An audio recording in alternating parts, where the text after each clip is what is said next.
True words, Connor Woods. But one of the things I noticed on the website, reading the about section, is you guys say you have a love for reading, right? Now, I like reading a good deal. However, what? I like reading a good deal. I like reading a good deal. I think it's an important skill to have. I think you can learn a lot from it.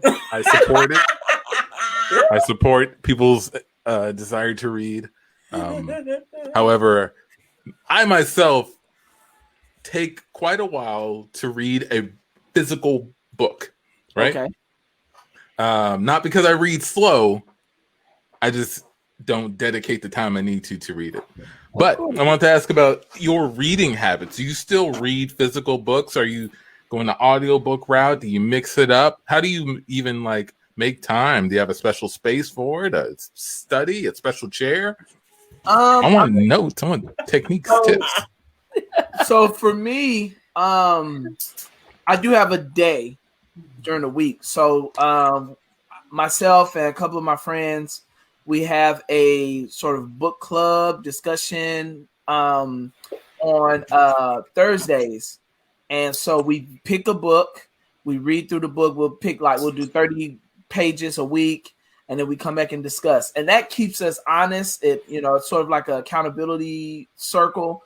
We discuss the book, and then once we finish, we go on to the next one. Somebody else in the group picks a different book. So this is our third book right now. So we're really, really kind of moving along. And yeah, I am not a structured reader like David. I don't have a book club that I'm part of or anything. How come you're not in his book club? Because it's a boys only book club. Oh. It's a toxic masculinity book. Toxic masculinity book club. Hey, there's always. Today we're reading Sports Illustrated. Swimsuit edition. Edition. But so I have a chair in my home that I like to read in. I carry my books everywhere though. I don't leave home without books. I have books in my car. We have books all over the place. I read a lot of books at one time. So usually I could be reading 5 books at one time. Just because I'll keep them in different places.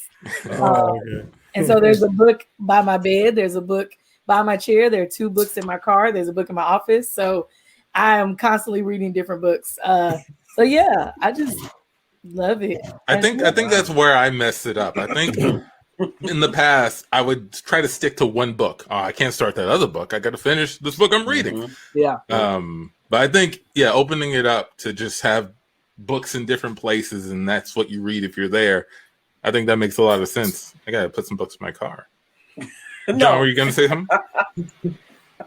Yeah, I was gonna cut to a husband and wife having a conversation. Honey.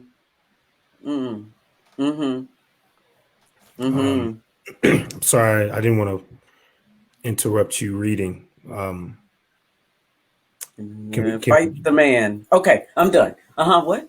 Oh, okay. All right. So this is very difficult for me to do. Okay.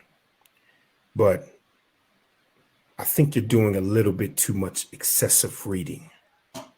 Yesterday we were in bed, and while we were having sex, when I looked over, doggy style, you had a book in your hand. And you weren't making any noise. You were flipping the pages. Oh my gosh. It was an adventure story. I didn't want to stop you and tell you about it, but man, it was right at the good part. I mean, Persephone had gone to the cave where she was supposed to meet the cave dweller, but when she got there, you don't even look interested. See, that's why I don't share with you. I'm sorry. Listen, I'm beyond reasonable right now. All right. I've watched you stand me up multiple times reading books. I've seen you forget to send our kids to school because you're sitting in there reading a book. You know? Yeah.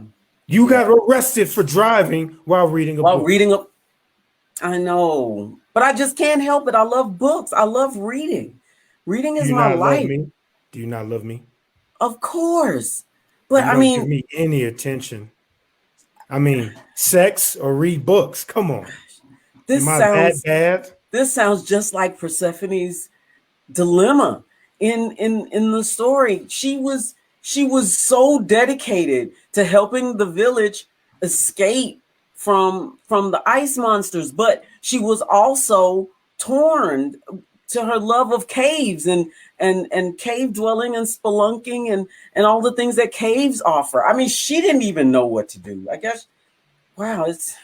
Oh, I'm sorry. You were talking about us. I gotta stay focused. I gotta stay focused. Listen, I've moved out. I've been moving out. I've moved out of the house 2 months ago. You didn't notice. You don't. Wait a minute. Move all of your books out of the house and tell me if you see any of my clothes. Tell me if you see any furniture that I own or any pictures of me. There are so many books in here that you do not even know that I wasn't even here for 2 months. Let alone, you probably didn't even know that you were actually fucking a book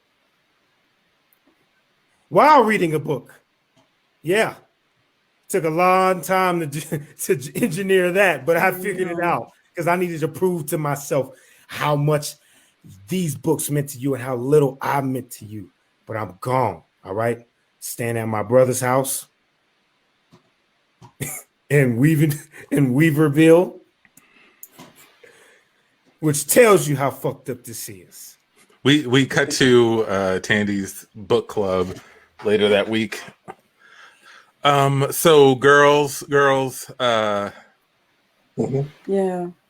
we all weren't able to complete our 30 pages like we were supposed to. I believe Tandy told me that she's having some trouble at home and she wasn't able to complete her pages. So Tandy, would you like to tell the group a little bit about what's going on? Yeah. Apparently my husband moved out, took the kids. I didn't know he was gone at all, completely at all. Okay, wait. You had more free time, but you didn't read the papers. That's what I'm hearing.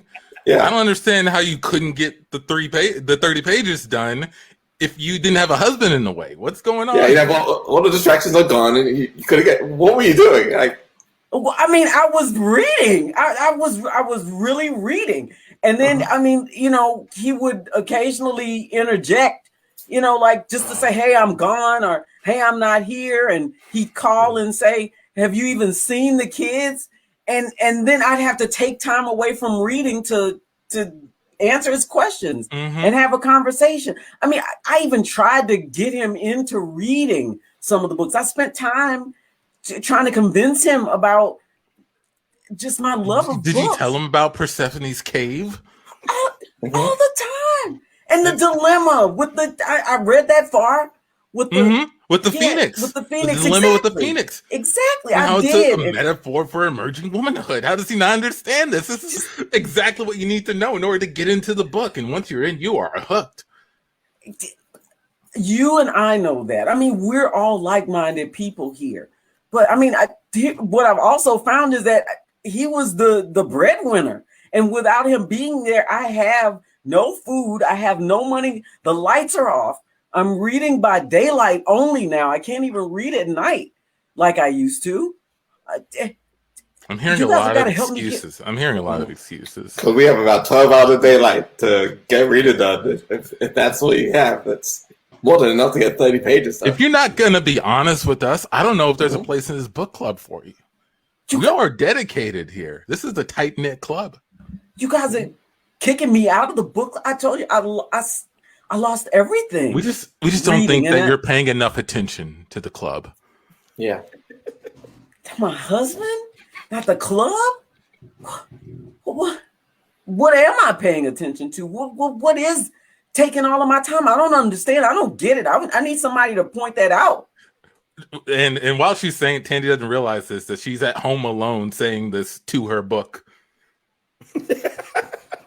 Oh, and these I know. This is what's happening. It's like they don't understand me. They don't understand you. I do. I know you do. We all do. Oh, I know you do. All of you. You're my real friends. Shh, hold on. Hey, Hello? are you in Yes. here? I heard you talking. I just came by to get some mail. I had some mail sent over to the house. Who are you talking to in here? Talking about books. Oh, They're the jeez. only people who understand me. They haven't deserted me. You left. The book club ladies left. I've got nobody. No. Look, I have books. you can't refer to these things as people. All right? That's a problem. All right? And that's I don't even want to get into it because I'm about to just get frustrated. I just came to get my mail, but I think you should seriously get out of the house and go see somebody. You know? Really? Oh, Yeah. really? They're not people. Well, then you tell me why ancient ruins of Latin America is putting your mail in the toilet as we speak. That's right. Ancient ruins of Latin America did that. They put your mail in the toilet. The toilet They're not flushes in people. the other room. What the fuck? Right. Look, I don't have time for your games. I don't know who the fuck you got living in here. You could be some homeless person. I came to get my mail about my divorce, all right? I'm just going to sign my paper. I'm going to leave it right here since you like reading so much. Uh-huh. Oh, okay. Oh. You better be at our appointment tomorrow, too. I'm sorry. I don't know why you think they're not people, because right now a confederacy of dunces just cut your brake line in your car. So you better not get in it or you're going to crash and die. Is that a threat? No, I didn't do anything. The confederacy of dunces did it. It wasn't me. Of dunces. Okay. Yes. All right. And I think what Santa Claus is in there making baked chicken right now. No, but David Sedaris's Dress Your Family in Corduroy is in there doing a pot roast. Okay, I'm done. David I'm getting out of roast. here. I'm leaving. God, when she pulled out David Sedaris, oh my God.